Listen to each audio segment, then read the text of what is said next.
आज का अपना टॉपिक है चतुष्फलकीय संकुलों में CFT। देखिए, इससे पहले हम अष्टफलकीय संकुलों में CFT के बारे में देख रहे थे। जब आपने अष्टफलकीय संकुलों में CFT को देखा तो वहाँ आपने देखा था T2G कक्षक कम ऊर्जा के थे, EG कक्षक उच्च ऊर्जा के थे। ऐसा क्यों था? क्योंकि अपने 5 प्रकार के डी कक्षकों के बारे में देखा। ये 5 प्रकार के डी कक्षक हैं, जिनमें 3 डी कक्षकों की लूप पालियां अक्षों के मध्य है और 2 की अक्षों की दिशा में।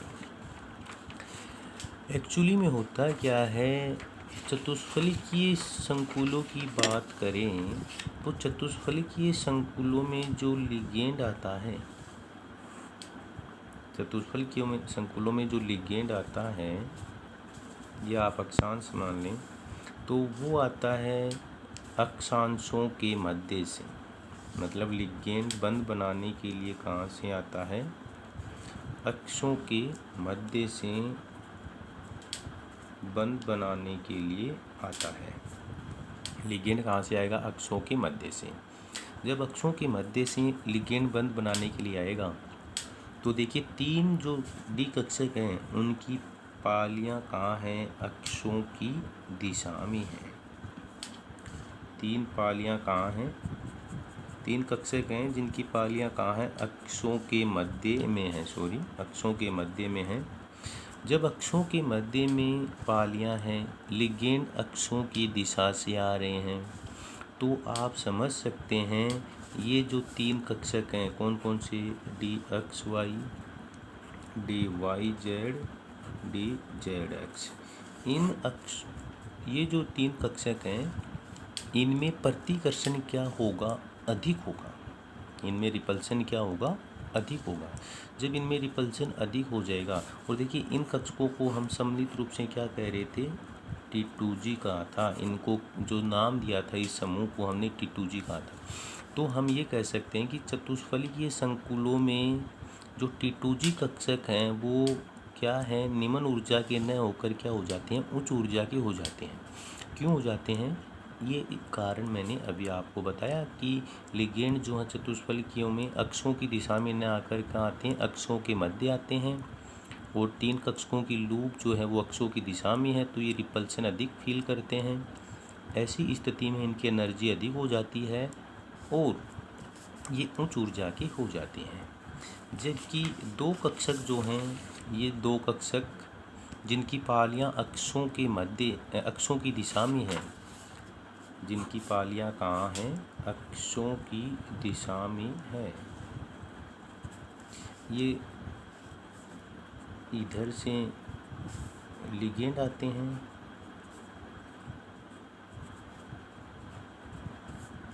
ये 2 कक्षक कौन से हैं? D x square dash y square और डी जेड स्क्वायर। ये 2 कक्षक जो हैं, इनको हम पर ने EG कक्षक कहा, समूह EG कक्षक कहा। तो देखिए, इनमें रिपल्सन क्या लगेगा? अब कम लगेगा। चतुष्फलकीय संकुलों में रिपल्सन क्या लगेगा? कम। जब रिपल्सन कम लगेगा तो इनकी एनर्जी भी क्या हो जाती है? कम हो जाती है। तो अब आप समझ सकते हैं चतुष्फलकीय संकुलों में CFT को। तो चतुष्फलकीय संकुलों में CFT जब देखें तो जो EG कक्षक हैं वो कम ऊर्जा के हो जाते हैं। क्यों हो जाते हैं?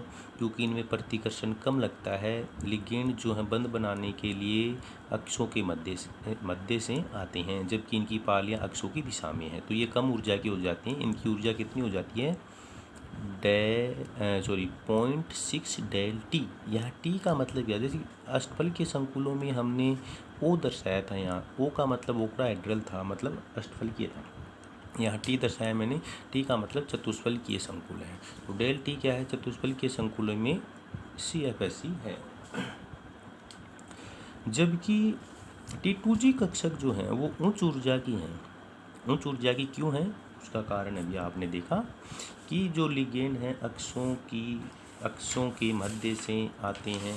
लिगेंड अक्षों के मध्य से आते हैं, पालियां भी अक्षों की दिशा में, इसलिए अधिक रिपल्सन प्रतिकर्षण महसूस करते हैं। तो इनकी ऊर्जा हो जाती है 0.4 डेल टी। तो ये आरेख क्या दर्शाता है?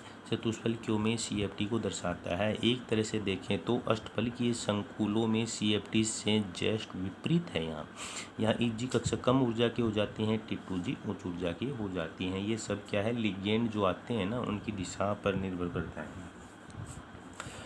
अब मैं आपको बताऊंगा CFSE ज्ञात करने का सूत्र, जो काफ़ी इम्पोर्टेंट है। तो CFSE कैसे ज्ञात करते हैं अष्टफलकीय और चतुष्फलकीय संकुलों में? उसके लिए आपके माइंड में होना चाहिए क्या, CFT का आरेख। देखिए, यदि हम अष्टफलकीय संकुलों में CFSE ज्ञात करें तो देखिए, इधर से देखिए आप, ये देखिए आपको अष्टफलकीय संकुलों की CFSE ज्ञात करनी है। अष्टफलकीय संकुलों के लिए CFSE मतलब डेल ओ ज्ञात करना। तो ये इस चित्र की सहायता से आप ज्ञात कर देंगे CFSE को। देखिए T2G कक्षक जो है ना, उनकी ऊर्जा कितनी कम हुई? 0.4 डेल ओ कम हुई। तो अपन क्या लगाते हैं, माइनस। ये मैंने क्या लगाया, माइनस। कितनी कम हुई? 0.4 डेल ओ। तो मैंने लिख दिया 0.4 डेल ओ। फिर आगे लिखा N-T2G, मतलब कौन से कक्षकों की ऊर्जा कम हुई? T2G।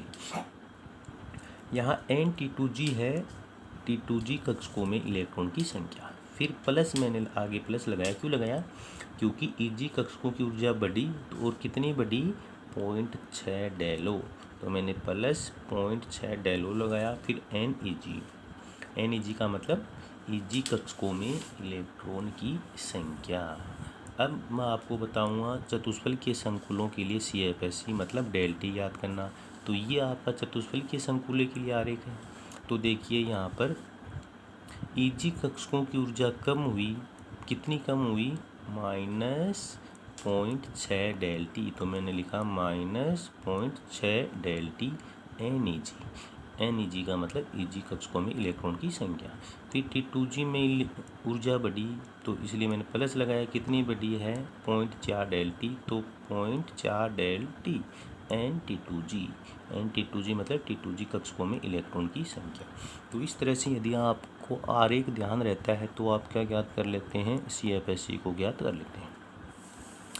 इसके पश्चात एक और चीज़ जो एग्जाम में अक्सर पूछी जाती है, डेल टी व डेल ओ में संबंध। तो डेल टी और डेल ओ में संबंध ये है, डेल टी बराबर 4/9 डेल ओ। ये समीकरण दोनों में संबंध बताता है। यहाँ यदि दोनों संबंध को अपन ध्यान से देखें तो आप देखेंगे कि डेल टी का मान जो है ना, डेल ओ से लगभग आधा होता है। मतलब डेल ओ से डेल टी का मान लगभग आधा होता है। तो डेल ओ का मान ज़्यादा होता है और डेल टी का मान आधे से भी कम होता है। ये आपका हो गया है अष्टफलकीय चतुष्फलकीय संकुलों में CFSE। यहाँ CFSE ज्ञात करने के सूत्र और डेल टी, ये दोनों अक्सर पूछे जाते हैं।